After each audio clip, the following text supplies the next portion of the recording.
A Polícia Federal fez hoje uma operação para investigar uma tentativa de golpe de Estado.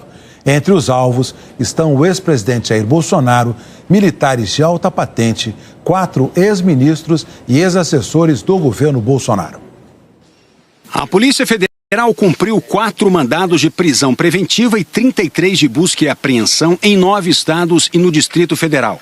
A Operação Tempus Veritatis, que em latim quer dizer Hora da Verdade, foi autorizada pelo ministro Alexandre de Moraes com o aval da Procuradoria-Geral da República. A operação é o desdobramento de vários inquéritos que tramitam no Supremo Tribunal Federal, o principal deles, o das milícias digitais. Segundo a investigação da Polícia Federal, os alvos se dividiam em 6 núcleos, que agiam de forma simultânea e coordenada com o objetivo de dar um golpe de Estado e impedir a posse do presidente Lula. Logo no início da manhã, a Polícia Federal esteve na residência do ex-presidente Jair Bolsonaro, em Angra dos Reis, no Rio de Janeiro, para apreender o passaporte dele. A defesa de Bolsonaro informou que o documento já foi entregue à PF. Segundo as investigações, ele teria participado ativamente da tentativa de golpe para permanecer no poder. Bolsonaro está inelegível desde junho do ano passado por decisão do Tribunal Superior Eleitoral. Foram 2 condenações. A primeira pelos ataques sem provas ao sistema eleitoral durante reunião com embaixadores no Palácio da Alvorada em julho de 2022. A segunda por abuso de poder político e econômico durante as celebrações dos 200 anos da independência. Pelas decisões, ele está proibido de concorrer em qualquer eleição até 2030. A PF dividiu os núcleos de acordo com a atuação de cada um no suposto projeto de golpe de Estado. O de desinformação e ataques ao sistema eleitoral, encarregado da produção, divulgação e amplificação de informações falsas sobre as eleições presidenciais de 2022. O ex-ministro da Justiça, Anderson Torres, é citado como integrante desse núcleo. A Polícia Federal cumpriu mandado de busca e apreensão na casa dele em Brasília. Outro integrante, o ex-assessor de Bolsonaro, Tércio Arnaud Tomás, seria do chamado Gabinete do Ódio. Segundo a defesa dele, Tércio estava em Angra dos Reis com o ex-presidente Bolsonaro e teve o celular apreendido. O núcleo responsável por incitar militares a aderirem ao golpe de Estado, que elegia alvos para amplificação de ataques pessoais contra militares em posição de comando que resistiam às investidas golpistas. O ex-ministro da Defesa, general Braga Neto, apontado como integrante deste núcleo, foi alvo de busca e apreensão em Brasília. O núcleo jurídico, de assessoramento e elaboração de minutas de decretos com fundamentação jurídica e doutrinária que atendessem aos interesses golpistas. Neste núcleo está um dos alvos de prisão de hoje, Felipe Martins, que foi assessor internacional de Jair Bolsonaro. De acordo com a PGR, foi ele quem entregou ao ex-presidente a minuta do golpe encontrada na casa do ex-ministro da Justiça, Anderson Torres. Um núcleo operacional de apoio às ações golpistas. A partir da coordenação e interlocução com o então ajudante de ordens do presidente Jair Bolsonaro, Mauro César Cid, atuavam em reuniões de planejamento e execução de medidas no sentido de manter as manifestações em frente aos quartéis militares, incluindo a mobilização, logística e financiamento de militares das Forças Especiais em Brasília. Neste núcleo dos militares, foram alvos de mandado de prisão preventiva o major Rafael Martins de Oliveira, que já está preso, e o coronel Bernardo Romão Correia Neto, que está nos Estados Unidos e, segundo autoridades americanas, já se apresentou e será encaminhado ao Brasil. Um núcleo de inteligência paralela que coletava dados e informações que pudessem auxiliar a tomada de decisões de Bolsonaro na consumação do golpe de Estado e monitorava o itinerário, deslocamento e localização do ministro do Supremo Tribunal Federal, Alexandre de Moraes, e de possíveis outras autoridades da República com objetivo de captura e detenção quando da assinatura do decreto de golpe de Estado. O 4º mandado de prisão foi para o ex-assessor especial de Bolsonaro, Marcelo Câmara, citado neste núcleo. Outro integrante, o general Augusto Heleno, ex-ministro do Gabinete de Segurança Institucional, foi alvo de busca e apreensão. E, por último, o núcleo de oficiais de alta patente com influência e apoio a outros núcleos, que, se utilizando da alta patente militar que detinham, agiram para influenciar e incitar apoio aos demais núcleos de atuação por meio do endosso de ações e medidas a serem adotadas para a consumação do golpe de Estado. Neste núcleo são citados o almirante Almir Garnier Santos, ex-comandante-geral da Marinha, e o general da reserva Estevam Teófilo Gaspar de Oliveira, chefe do Comando de Operações Terrestres do Exército, durante o governo Bolsonaro. Em Brasília, os policiais também cumpriram mandado de busca e apreensão contra o presidente do PL, Valdemar Costa Neto. Eles foram até a sede do partido, pelo qual Bolsonaro concorreu à reeleição em 2022. Valdemar foi preso em flagrante por estar com uma arma de fogo com o registro vencido e em nome de outra pessoa. As jornalistas da Globo News, Daniela Lima e Natuza Neri, mostraram que também na sede do PL, os agentes encontraram um documento com argumentos para a decretação de um estado de sítio e da garantia da lei e da ordem no Brasil. O texto estava dentro do escritório do ex-presidente Jair Bolsonaro. O texto diz: para assegurar a necessária restauração do Estado Democrático de Direito no Brasil, jogando de forma incondicional dentro das 4 linhas, declara o estado de sítio e, como ato contínuo, decreta a operação de garantia da lei e da ordem. No fim do texto está escrita a palavra com e reticências. O documento não está assinado, foi apreendido e está sendo investigado pela PF.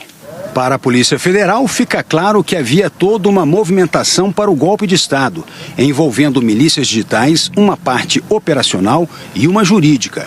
De acordo com a Polícia Federal, o ex-ajudante de ordens de Bolsonaro, o tenente-coronel Mauro Cid, atuou na maioria dos núcleos. No ano passado, Cid fechou um acordo de delação premiada com a PF, que foi homologado pelo ministro Alexandre de Moraes. Ele não foi alvo da operação de hoje. Entre os investigados pela Polícia Federal estão nomes que ocuparam cargos de destaque no governo do ex-presidente Jair Bolsonaro. Braga Neto foi ministro da Defesa. Em 2022, deixou o cargo para concorrer à vice-presidência na chapa de Bolsonaro, que disputava a reeleição. Condenado pelo TSE por abuso de poder político e econômico nas eleições passadas, ele está inelegível até 2030. A punição foi por uso de bens públicos e símbolos da pátria nas comemorações dos 200 anos da independência para promover a campanha eleitoral de Bolsonaro à reeleição. O general Augusto Heleno foi ministro do Gabinete de Segurança Institucional durante toda a gestão Bolsonaro. Trabalhava dentro do Palácio do Planalto, próximo ao presidente. A Agência Brasileira da Inteligência faz parte da estrutura do GSI.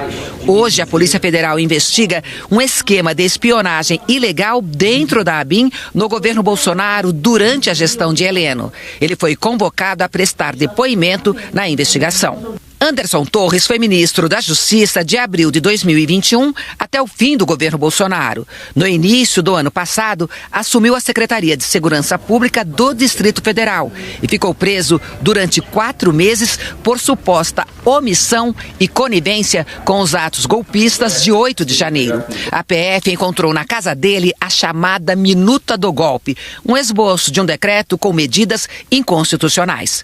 O 4º ministro do governo Bolsonaro, alvo da operação de hoje, foi Paulo Sérgio Nogueira. Ele ocupou a pasta da Defesa de abril de 2022 a 31 de dezembro de 2022. Na gestão dele, o Ministério entregou ao TSE um relatório sugerindo dúvidas sobre a segurança do processo eleitoral, sem apontar a existência de nenhuma fraude nas eleições. Também foi na gestão de Paulo Sérgio que os manifestantes começaram a acampar nas portas dos QGs do Exército. Do alto comando das Forças Armadas foi alvo hoje o ex-comandante da Marinha, Almir Garnier Santos. Em depoimento à Polícia Federal, o ex-ajudante de ordens da presidência, coronel Mauro Cid, diz que Garnier participou de uma reunião no fim de 2022 entre Bolsonaro e a cúpula das Forças Armadas. Na ocasião, segundo Cid, Garnier disse que a tropa estaria pronta para aderir a um chamamento golpista do ex-presidente. A operação também investiga assessores civis do ex-presidente Bolsonaro, caso de Felipe Martins. Ele atuou como assessor especial para assuntos internacionais da Presidência da República. Numa audiência no Senado Federal, em 2021, ele foi flagrado fazendo um gesto de supremacistas brancos. Na época, ele negou. O caso chegou a ser arquivado, mas foi reaberto em novembro do ano passado na Justiça Federal do DF. Ele também foi citado na delação de Mauro Cid. Segundo o ex-ajudante de ordens, Felipe Martins entregou pessoalmente a Bolsonaro uma minuta de decreto para convocar novas eleições. Texto que também incluía a prisão de adversários políticos. A decisão do ministro Alexandre de Moraes tem 135 páginas e cita elementos de provas encontrados pela Polícia Federal. O ministro Alexandre de Moraes cita vários eventos investigados pela Polícia Federal sobre a tentativa do grupo em desacreditar o sistema eleitoral. Segundo a PF, embora a atuação da organização tenha se acentuado ao longo do ano de 2022, é certo que desde 2019 já se anteviam condutas de integrantes do grupo direcionadas a propagar a ideia de vulnerabilidade e fraude no sistema. As investigações apontam que um dos instrumentos desse movimento foi a live do então presidente Jair Bolsonaro com o então ministro da Justiça Anderson Torres no dia 29 de julho de 2021. A PF afirmou que Bolsonaro usou a transmissão ao vivo como oportunidade para a disseminação de desinformação, com a prática de notícias fraudulentas sobre inexistentes indícios de ocorrência de fraudes e manipulação de votos nas eleições e vulnerabilidades do sistema eleitoral brasileiro. Moraes cita ainda que no dia 5 de julho de 2022, segundo a Polícia Federal, Bolsonaro fez uma reunião com o alto escalão do governo para coagir os ministros e todos os presentes, para que aderissem à ilícita desinformação apresentada no encontro. Ao analisar os relatos da Polícia Federal, Alexandre de Moraes afirmou que a descrição da reunião nitidamente revela o arranjo de dinâmica golpista no âmbito da alta cúpula do governo. Moraes cita ainda uma troca de mensagens em 4 de outubro de 2022, logo após o primeiro turno das eleições. A conversa com o coronel Sérgio Ricardo Cavalieri de Medeiros, apelidado de Cavalo, foi encontrada no celular do tenente-coronel Mauro Cid, então ajudante de ordens de Bolsonaro. O coronel fez um alerta. "Espero sinceramente que vocês saibam o que estão fazendo." Mauro Cid respondeu: "Eu também, senão estou preso." A decisão de Moraes cita ainda que no dia 1º de novembro, 2 dias após a vitória de Lula, Mauro Cid conversou com o coronel do Exército Bernardo Romão Correia Neto, à época assistente do comandante militar do Sul. Ele disse: "Alguma evolução que nos deixe otimista?" E Mauro Cid respondeu: "Até agora, nada. Nenhuma bala de prata." Em uma outra conversa, reproduzida na decisão, agora com o tenente-coronel Hélio Ferreira Lima, em 3 de novembro de 2022, Mauro Cid admitiu que o grupo não tinha provas sobre fraudes nas urnas eletrônicas. "A gente analisa tudo, vai falar, leva para o Ministério da Defesa, traz o especialista e não tem prova nenhuma." Nesse período já estavam em plena atividade os acampamentos em frente aos quartéis generais do Exército. Na decisão de hoje, Moraes cita uma conversa do dia 14 de novembro de 2022 entre Mauro Cid e o então major Rafael Martins de Oliveira, conhecido como Joe, sobre estimativas para trazer pessoas para manifestações programadas para o dia seguinte. Mauro Cid pediu: "Só faz uma estimativa com hotel, alimentação, material. 100 mil? Martins respondeu: "Ok, em torno disso." Cid falou: "Para trazer um pessoal do Rio." Ele respondeu: "Pode ser preciso também." E Cid completou: "Vai precisar."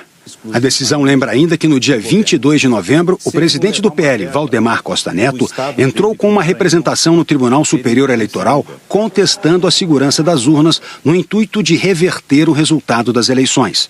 Segundo a PF, a estratégia adotada teve a finalidade de servir de fundamento para a tentativa de execução do golpe de Estado que estava em curso desde novembro de 2022. A Polícia Federal destacou ainda que o coronel do Exército, Bernardo Romão Correia Neto, organizou uma reunião em Brasília no dia 28 de novembro de 2022, com a presença dos oficiais com formação em forças especiais, assistentes dos generais supostamente aliados na execução do golpe. Os diálogos encontrados no celular de Mauro Cid demonstram que Correia Neto intermediou o convite para a reunião e selecionou apenas os militares formados no curso de Forças Especiais, Kids Pretos, o que demonstra planejamento minucioso para utilizar contra o próprio Estado brasileiro as técnicas militares para a consumação do golpe de Estado. A Polícia Federal relatou ainda que elementos fornecidos pelo acordo de colaboração de Mauro Cid demonstram que Felipe Martins levou ao então presidente Jair Bolsonaro, no mês de novembro de 2022, um documento que ao final decretava a prisão de diversas autoridades, entre as quais os ministros do Supremo Tribunal Federal, Alexandre de Moraes e Gilmar Mendes, além do presidente do Senado, Rodrigo Pacheco. Na decisão, o ministro destacou que no dia 9 de dezembro de 2022, mensagens encaminhadas por Mauro Cid para o general Freire Gomes sinalizam que o então presidente Jair Messias Bolsonaro estava redigindo e ajustando o decreto e já buscando o respaldo do general Estevam Teófilo Gaspar de Oliveira. Tudo a demonstrar que atos executórios para um golpe de Estado estavam em andamento. Ele enxugou o decreto, né? Aqueles considerandos que o senhor viu e enxugou o decreto. Fez um decreto muito mais resumido, né? E o que ele comentou de falar com o general Teófilo, na verdade, ele quer conversar. Os investigadores narraram que a minuta aprovada por Bolsonaro manteve a determinação de prisão do ministro Alexandre de Moraes e a realização de novas eleições. Nesse sentido, de acordo com a PF, era relevante para os investigados monitorarem o ministro Alexandre de Moraes para executarem a pretendida ordem de prisão em caso de consumação do golpe. Segundo a PF, diálogos mantidos entre Mauro Cid e Bernardo Romão Correia Neto apontam que o general Estevam Teófilo Gaspar de Oliveira teria concordado em executar as medidas que culminariam na consumação do golpe de Estado, desde que o então presidente Jair Messias Bolsonaro assinasse o decreto que vinha sendo debatido e ajustado, embora não se contasse com a adesão do general Freire Gomes. Em conversas por celular, Mauro Cid e o militar Marcelo Câmara, um dos assessores mais próximos de Bolsonaro, trataram do monitoramento de Moraes. A PF afirma que os dois usavam o codinome Professora para se referir ao ministro. No dia 15 de dezembro, Cid perguntou: algo? No dia seguinte, Marcelo Câmara respondeu: viajou para São Paulo hoje, retorna na manhã de segunda-feira e viaja novamente para São Paulo. Mesmo dia. Por enquanto, só retorna a Brasília para a posse do ladrão. Qualquer mudança que saiba, lhe informa. Mauro Cid perguntou novamente a localização do ministro. Onde a professora está? E o colega respondeu: deixe eu verificar.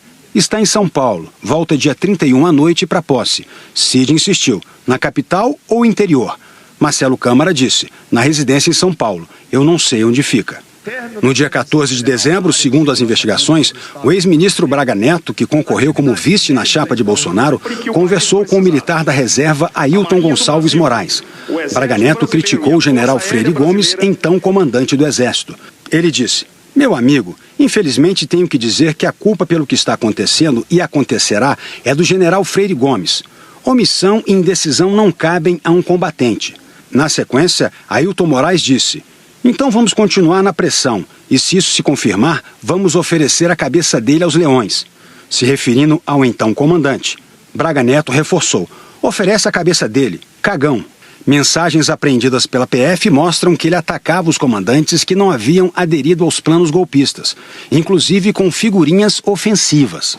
Segundo a Polícia Federal, a investigação demostrou que os investigados, desde o final do segundo turno das eleições presidenciais, colocaram em execução um plano para subverter o Estado democrático de direito, com o objetivo de impedir a posse do governo legitimamente eleito, mantendo o então presidente Jair Bolsonaro no poder. A expectativa dos investigados em obter êxito na referida empreitada criminosa permaneceu durante o mês de dezembro, adentrando inclusive em janeiro de 2023, já durante o mandato do atual presidente da República, principalmente quando se desencadearam os atos golpistas do dia 8 de janeiro de 2023. Ao decretar as 4 prisões, o ministro Alexandre de Moraes afirmou que havia risco de os investigados continuarem a cometer crimes.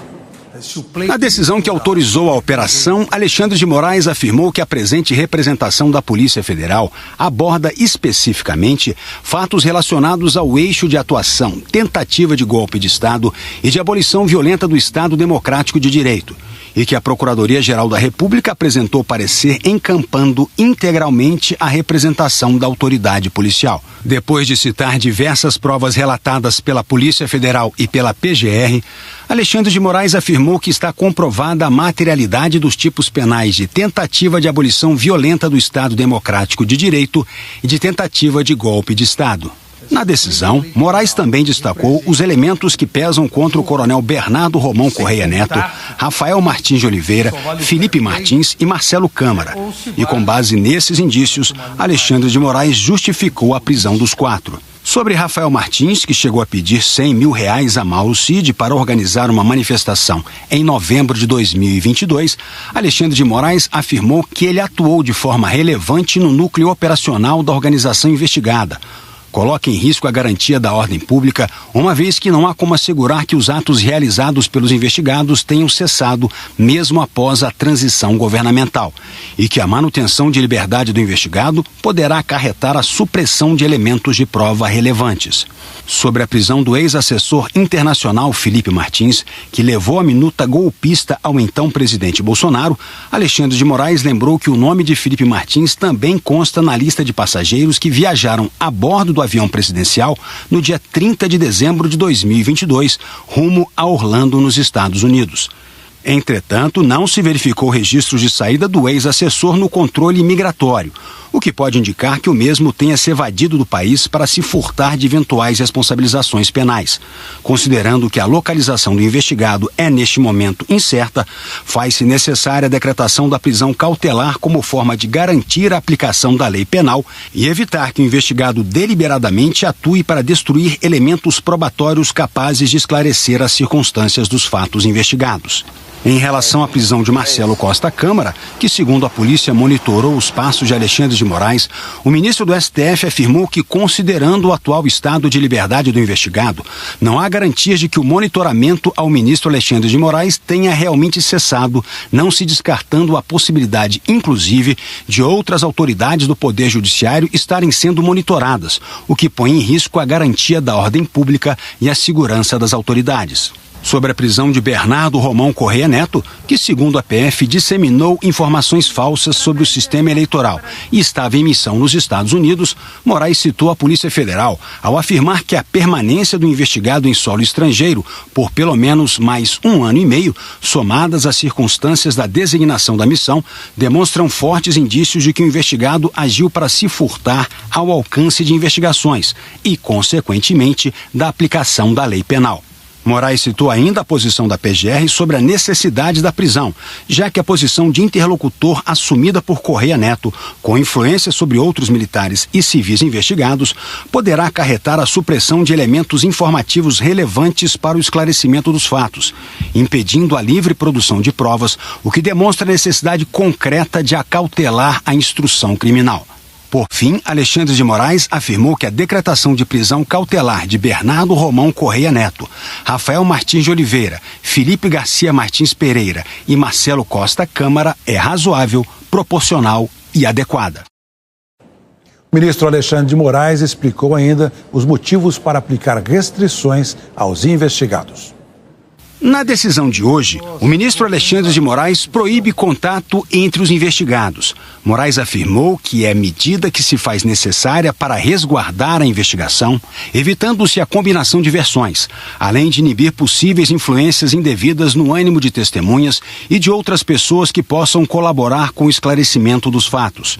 Sobre a segunda restrição, a que proíbe os investigados se ausentarem do país, Moraes afirmou que ela é necessária, pois o desenrolar dos fatos já demonstrou a possibilidade de tentativa de evasão dos investigados, o que pode ser reforçado a partir da ciência do aprofundamento das investigações que vêm sendo realizadas, impondo-se a decretação da medida quanto aos investigados referidos, notadamente para resguardar a aplicação da lei penal. O ministro do STF determinou ainda a suspensão do exercício da função pública de 7 investigados. O coronel Cleverson Ney Magalhães, o general Estevão Teófilo Gaspar de Oliveira, o coronel Guilherme Marques Almeida, o tenente-coronel Hélio Ferreira Lima, o comandante Mário Fernandes, o oficial do Exército Ronald Ferreira de Araújo Júnior e o major Sérgio Ricardo Cavalieri de Medeiros. Na decisão, Alexandre de Moraes indicou ainda que observa-se que o uso das funções foi elemento essencial na atuação criminosa. Assim, segundo Moraes, é razoável que, para fins de resguardo da própria investigação, tendo em vista que a manutenção do agente público no respectivo cargo poderia dificultar a colheita de provas e obstruir a instrução criminal. Entre as provas usadas para embasar o pedido da operação de hoje está o vídeo da reunião do então presidente Jair Bolsonaro com ministros. A gravação estava na casa do ex-ajudante de ordens de Bolsonaro, Mauro Cid. A Polícia Federal relatou ao Supremo a transcrição do vídeo com a dinâmica da tentativa do golpe. De acordo com a PF, em 5 de julho de 2022, foi convocada pelo então presidente Jair Messias Bolsonaro reunião da alta cúpula do governo federal, que contou com a presença de Anderson Torres, então ministro da Justiça, Augusto Heleno Ribeiro Pereira, então chefe do Gabinete de Segurança Institucional, Paulo Sérgio Nogueira de Oliveira, então ministro da Defesa, Mário Fernandes, então chefe substituto da Secretaria-Geral da Presidência da República, Walter Souza Braga Neto, ex-ministro-chefe da Casa Civil e futuro candidato a vice-presidente da República. Segundo a Polícia Federal, o então presidente da República exigiu que seus ministros, em total desvio de finalidade das funções do cargo, deveriam promover e replicar, em cada uma de suas respectivas áreas, todas as desinformações e notícias fraudulentas quanto à lisura do sistema de votação, com uso da estrutura do Estado brasileiro para fins ilícitos e dissociados do interesse público. Na reunião, o então ministro da Defesa, Paulo Sérgio Nogueira, demonstrou sua desconfiança em relação ao Tribunal Superior Eleitoral. Disse: eles decidem aquilo que possa interessar ou não e não tem instância superior. E a gente fica meio que de mãos atadas, esperando a boa vontade dele aceitar isso ou aquilo outro. O ministro da Defesa faz uma imputação grave ao TSE, afirmando que a Comissão de Transparência Eleitoral seria para inglês ver, constituindo um ataque à democracia. Diz: vou falar aqui muito claro, senhores, a comissão é para inglês ver. Nunca essa comissão sentou numa mesa e discutiu uma proposta. É retórica, discurso, ataque à democracia. Ainda em sua fala, Paulo Sérgio Nogueira demonstrou que trata o Tribunal Superior Eleitoral como um inimigo. O então ministro da Defesa admitiu que a atuação das Forças Armadas para garantir transparência, segurança, condições de auditoria nas eleições tinha a finalidade de reeleger o então presidente Jair Bolsonaro. E o senhor, com o que a gente vê no dia a dia, tenhamos o êxito de reelegê-lo. E esse é o desejo de todos nós, disse o general Paulo Sérgio Nogueira. Mas em agosto de 2022, um mês depois desse diálogo, o então ministro da Defesa, Paulo Sérgio, participou de uma reunião no Tribunal Superior Eleitoral. E com apresentações técnicas, ficou reconhecido o êxito dos testes de verificação das urnas eletrônicas.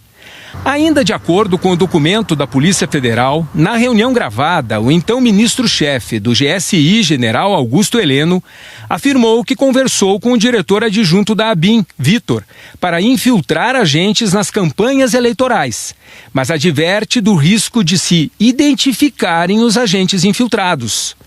Nesse momento, o então presidente Jair Bolsonaro, possivelmente verificando o risco em evidenciar os atos praticados por servidores da ABIN, interrompe a fala do ministro, determinando que ele não prossiga em sua observação e que, posteriormente, conversem em particular sobre o que a ABIN estaria fazendo.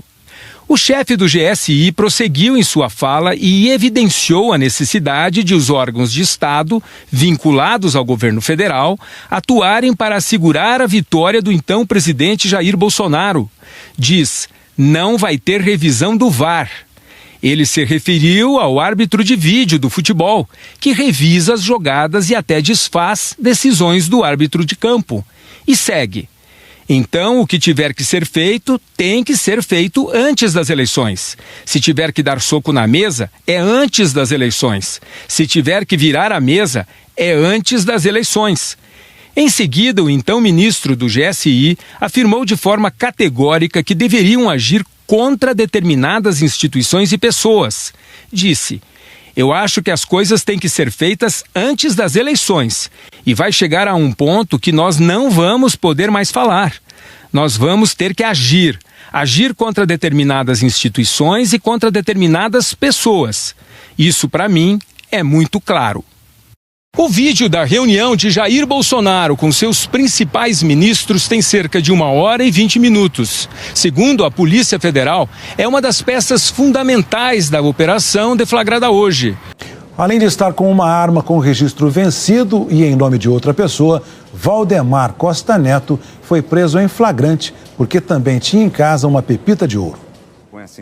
Valdemar Costa Neto não apresentou a documentação da pepita. O material apreendido passou por uma perícia da Polícia Federal. Segundo o laudo, a pepita tem 39 gramas de ouro, com 91% de pureza. Foi avaliada em R$11 mil. Se trata de bem mineral que pertence à União. A origem do ouro é de garimpo. Agentes da PF também fizeram buscas na sede do Partido Liberal, que fica no mesmo prédio onde Valdemar foi preso. É o partido do ex-presidente Jair Bolsonaro. Ele disputou a reeleição pelo PL em 2022. Segundo a Polícia Federal, o Partido Liberal sofreu uma instrumentalização durante as eleições para financiar a estrutura de apoio às narrativas que alegavam supostas fraudes às urnas eletrônicas. E o presidente do PL foi o principal fiador dos questionamentos. Ainda de acordo com a Polícia Federal, houve utilização da estrutura partidária para apoio ao núcleo jurídico responsável pela elaboração de minutas de conteúdo golpista. Em novembro de 2022, o PL chegou a entrar no Tribunal Superior Eleitoral com um pedido de verificação extraordinária do resultado do segundo turno das eleições. Sem apresentar provas de fraude, pediu a invalidação dos votos de mais de 250 mil urnas. O pedido foi negado pelo TSE por falta de provas. Em 2012, Valdemar Costa Neto foi condenado a 7 anos de prisão por corrupção passiva e lavagem de dinheiro no processo que ficou conhecido como Mensalão do PT. Foi preso em 2013. No ano seguinte, passou a cumprir prisão domiciliar. E em 2016, recebeu indulto do Supremo Tribunal Federal.